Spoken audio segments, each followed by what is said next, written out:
I love you, Mom. That's something I don't say often. And that's not because I don't love my mom, it's just that it was never really a phrase I heard. Living in an Asian household, the words I love you are never really said to anyone. And I might even live out my entire life never hearing those words. And some people may look at that and call it sad, harsh, inhumane, but I don't see that at all. Because for some of us, it's more genuine to show I love you in other ways rather than simply voicing it.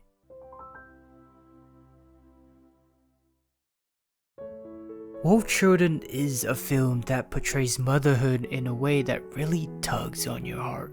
And it's a beautiful movie that I've watched twice now. Once when I was just a little kid, and another just recently. And even though I watched the same film, it felt like I was watching it entirely differently the second time around. And I think that's because it has a story that drastically changes as you grow older. It's a movie that you can only appreciate more as you spend more time living. The film starts off by introducing us to a university student named Hana, and she's shown as this very hardworking and diligent person. In the first few minutes of the film, we're shown a couple of scenes that describe her life as going to school, working, and coming back home to her one-room apartment at the end of the day. And even though there's not a lot going on in any of these scenes and Hana seems happy, you can't help but feel a little sad because she's alone in every single one of them. But as she continues living on as a college student, she finds herself falling in love with a man that's a half-wolf. And those lonely scenes were now shared with another companion. And eventually she decides to start a family with him, giving birth to 2 kids, a girl named Yuki and a boy named Ame, who are also both part wolf. And with that, Hana was finally at that stage of life where she could settle down and create new moments in a home filled with people she loved. But in just a brief moment, all of that would be taken away from her. On a rainy day, a wolf is seen laying under a bridge next to a riverbank. He's dead. On that same day, Hana was left alone with 2 wolf kids that she didn't know how to raise. But as a mother, you find a way.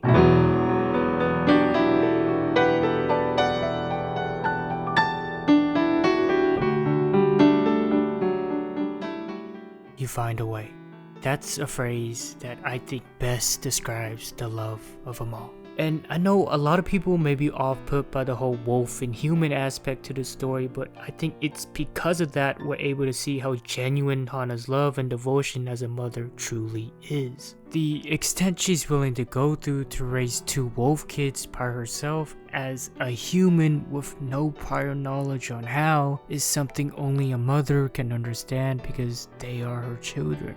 Hana's entire world collapsed, her family had just broken apart, but even with all of this weighing on top of her, as a mother, she was going to find a way to keep giving to her kids, even if that meant sacrificing even more things and adding more weight onto herself to keep them afloat. The thought of giving up on them never crossed her mind once. Hana was going to give a life that her children deserved, but the sheer amount of hardships that awaited Hana was nothing but resilient.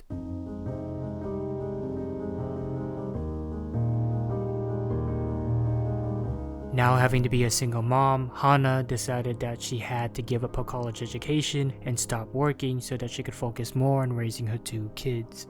She also had to learn how to nurture Yuki and Ame all by herself because she didn't know whether or not to take them to a vet or a doctor. And soon she had to pack everything and leave her entire apartment to move to the countryside because raising wolves in a city just wasn't possible. But when she got to the countryside, they gave her the shittiest fucking house imaginable, and so she had to re-innovate everything from the ground up, from the windows to the roof. Everything in this home needed to be fixed. Oh, but that doesn't stop there because the nearest fucking town is a 5-hour round trip. So guess what, Hana? Go put on your big girl gloves and get your hat because you're gonna have to learn how to farm and grow some fucking potatoes. All of the things that could have gone wrong went wrong. But the amount of times that Hana overcame each and every single obstacle that got in her way was such a rewarding experience to watch. And it's also what makes her so beautiful. And there was one scene that really put that entire perspective on display. There's an older gentleman that's been watching Hana fail again and again on her farm. Every day he sees her plowing away on her field, getting the same dead results. And so he finally confronts her and tells her to stop smiling. Why are you smiling? And I'm here asking the same thing. Hana, why are you smiling? Be frustrated. It's okay to be sad when things don't work out. You don't have to pretend like everything is fine all the time. Someone go give this mama a hug and tell her that she's already doing such a good job all by herself. No one will blame you if you show some emotions coming from all the burden that you've been carrying all this time. But whenever Hana looks at her kids, that smile remains the same. Always making sure that her two kids know they're gonna be okay as long as she's here. As a kid, I've always thought that adults were perfect. And that's because my mom in particular always seemed to have a solution for everything. She was a superhero, someone you could always depend on no matter what.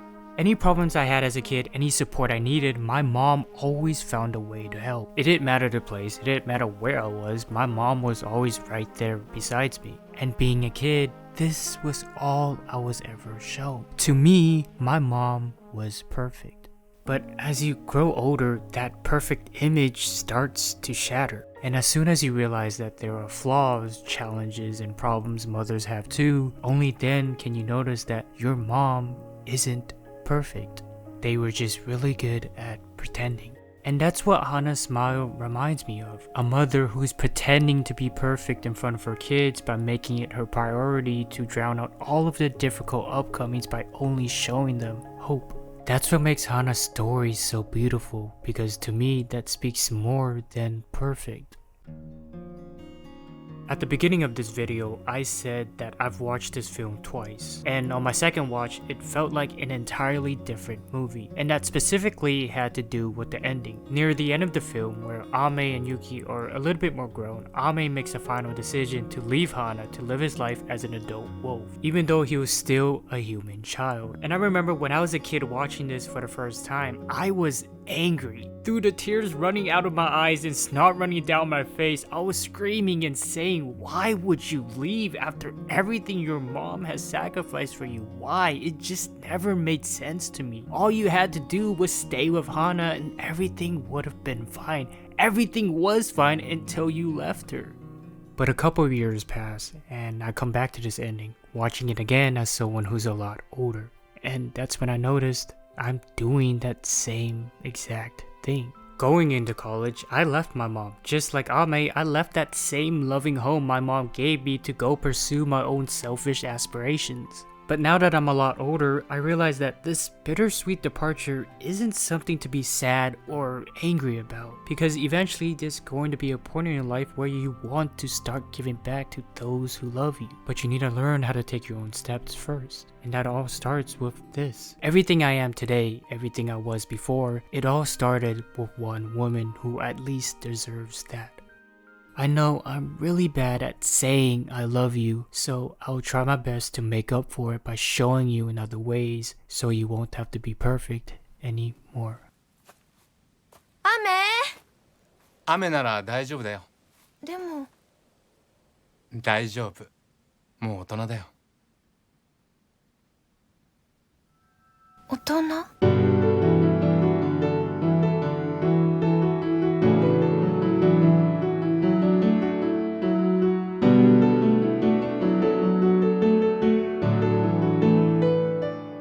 ナミ、どうした？旅に出るなんてダメに決まってるでしょ。大好きだぞって言ってもらえてることだから。でお姉ちゃん綺麗だもん。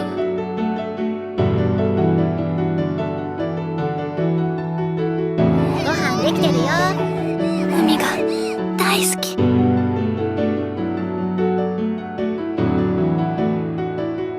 何度も言わせんじゃねえよ。私の命はいくつあっても足りねえってんだよ。